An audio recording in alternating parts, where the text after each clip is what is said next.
கடகராசி சந்திரனோட ஆட்சி வீடு. என்னதான் கோவம், ஏன்னா மேஷ லக்னம்னாலே ஒரு கோவம் கூட இருக்கும்ல, செவ்வாவோடைய வீடாச்சு. அப்போ இங்கே என்ன வரும்னா செவ்வாய் ப்ளஸ் சந்திரன் வந்துடுவாங்க.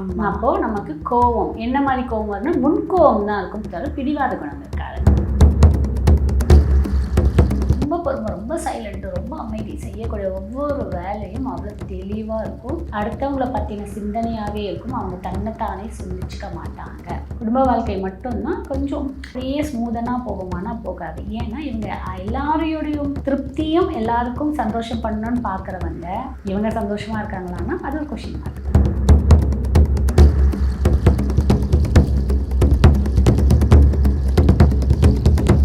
கிரெடிட் கார்டு ஓவர் டியூவா, மல்டிபிள் இஎம்ஐ ஸ்ட்ரெஸ்ஸா, இனி ஒரே இஎம்ஐல ஈஸியா மேனேஜ் பண்ணலாம். Power of one EMI. மேஷ லக்னம் கடக ராசியில பிறந்தவங்க மேம். ஸோ இவங்களுடைய குணாதிசயம் எப்படி மேம் இருக்கும்?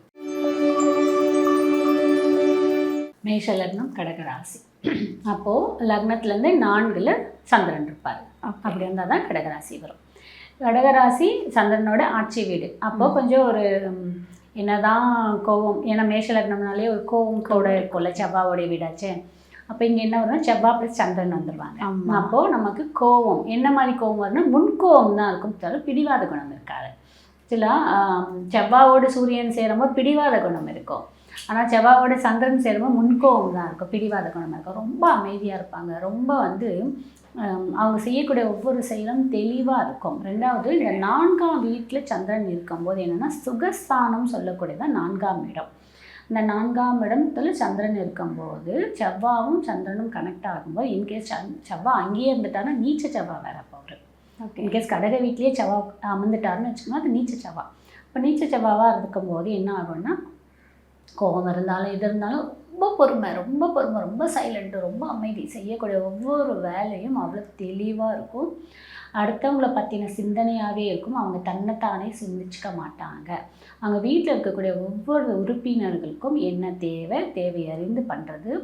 அது அவங்க வீட்டு உறுப்பினரை மட்டும் கிடையாது, அவங்களோட சாதம். இன்கேஸ் நம்ம வீட்டில் ஒரு சர்வெண்ட் இருக்காங்க, இல்லை நம்மளுடைய சிஸ்டர் இருக்காங்க, சிஸ்டருடைய வீட்டில் சர்வெண்ட்டு, இல்லை தெரிஞ்சவங்க, இல்லை நம்ம கூட வேலை பார்க்குறவங்க, இல்லை நம்ம ஆஃபீஸ் நடத்திட்டுருக்கோம் நம்மளுடைய ஸ்டாஃபு, அவங்களுக்கு என்ன தேவைகளோ அதெல்லாம் தேவையறிந்து செய்கிறவங்களா தான் கண்டிப்பாக இருப்பாங்க.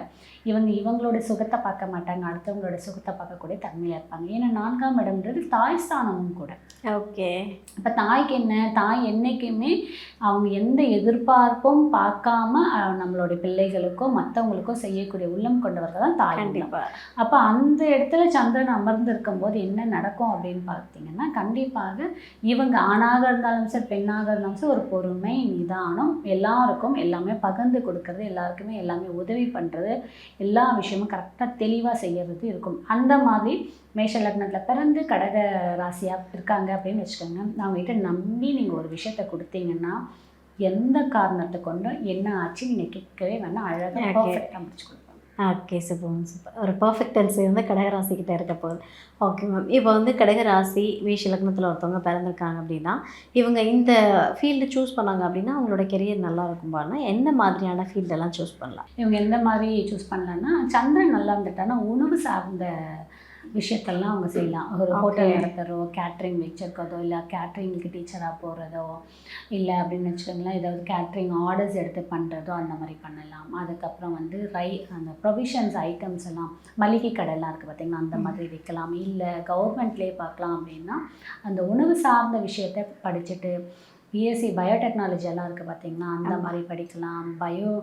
எம்எஸ்சி பயோடெக்னாலஜி, ஃபுட்டு, அக்ரிகல்ச்சரு இந்த ரிலேட்டடெல்லாம் கண்டிப்பாக அவங்க படிக்கலாம். அதுக்கப்புறம் மெரீன் ரிலேட்டடாக இருக்குது பார்த்திங்களா, கடல் சார்ந்த படிப்புகள் அது படிக்கலாம். அப்புறம் மீன்கள்லாம் இருக்குது பார்த்திங்களா, கடல் வாழும் அந்த ரீதியான படிப்புகள்லாம் இருக்கும், அதெல்லாம் படிக்கலாம். இதெல்லாம் படிக்கும்போது நல்ல அவங்களுக்கு வாழ்க்கையில் அதை சார்ந்தே நிறைய விஷயங்கள் உங்களுக்கு வெற்றியாக கிடைக்கிறதுக்கான வாய்ப்பு இருக்குது. கட்டுமான தொழிலெலாம் நிறைய பேர் இருப்பாங்க, பிஸ்னஸ் பர்சன்லாம் நிறைய பேர் இருப்பாங்க, அட்வொகேட்ஸ் நிறைய பேர் இருப்பாங்க.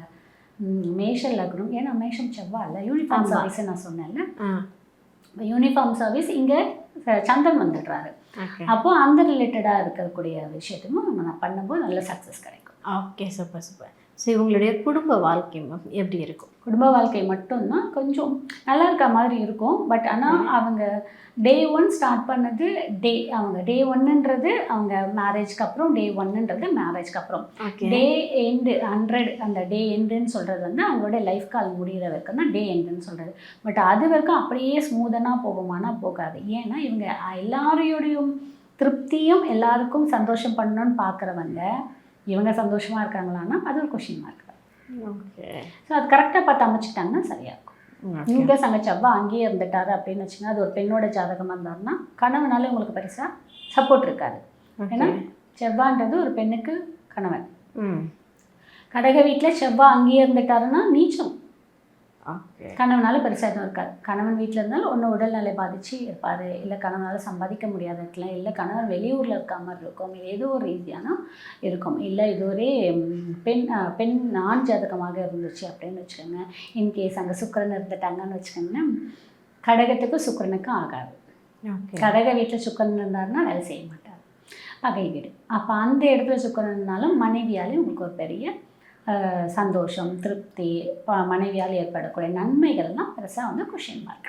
Okay ma'am. சரி.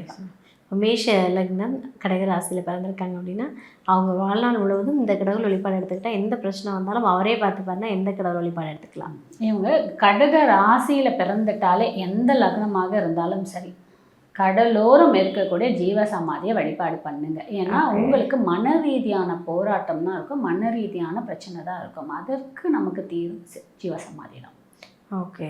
வழிபாடு எடுத்துக்கிட்டாங்கன்னா அது ரொம்ப ரொம்ப இதுலேயும் தேடுங்க. உங்களுடைய நட்சத்திரம் அதில் 3 நட்சத்திரம் இருக்குது. என்னென்னா புனர்பூசம், பூசம் அண்ட் ஆயில்யம். இந்த 3 நட்சத்திரத்தில் யாராவது ஜீவ சமாதியாக இருக்காங்க?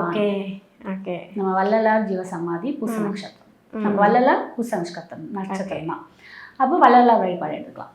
அவங்க நட்சத்திரத்துக்கு உரிய சித்தர் எடுத்திங்கன்னா இன்னும் சூப்பராக உங்களுக்கு ஜீவ சமாதி இன்னும் கடலோரம் இருந்துச்சுன்னா இன்னும் சூப்பராக. ஓகே.